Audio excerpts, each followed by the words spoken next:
जी जी। उसका सामान जेकेएल पोल्ट्री फार्म से।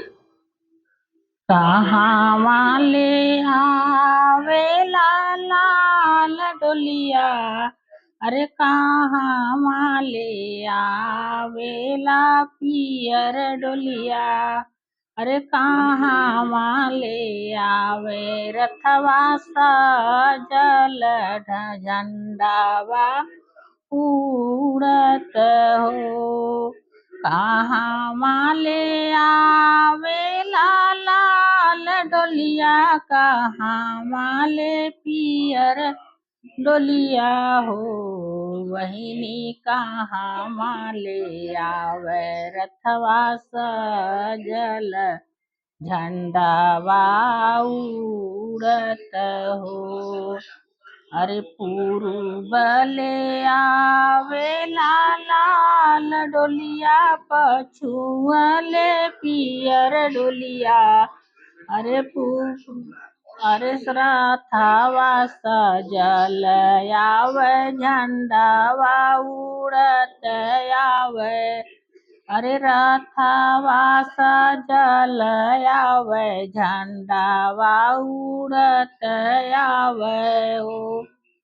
कहाँ बैठाई लाल डोलिया, कहाँ पियर डोलिया हो, अरे कहाँ बैठाई रथवा सजल झंडावा उड़त आवे, अरे कहाँ बैठाइब रथवा सजल झंडावा उड़त आवे हो।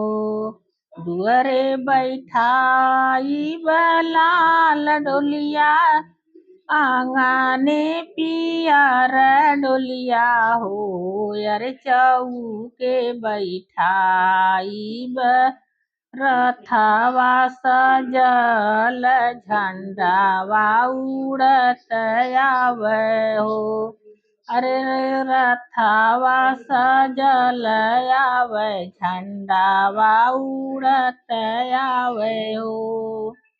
अरे काहो खियाई लाल डोलिया, अरे पियर डोलिया हो, अरे अरे सखा हो खियाई रथवा सजल झंडावा उड़त आवे हो, अरे काहो खियाई रथवा सजल झंडावा उड़त आवे हो।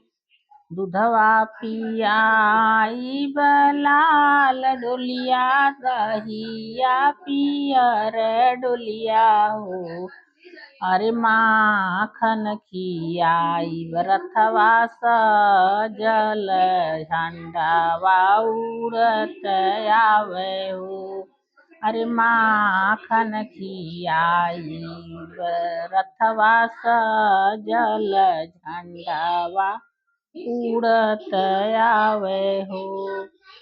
अरे कहाँ वाले आवे लाल डोलिया, कहाँ वाले पियर डोलिया हो, बहिनी कहाँ वाले आवे रथवा सजल झंडावा उड़त आवे हो।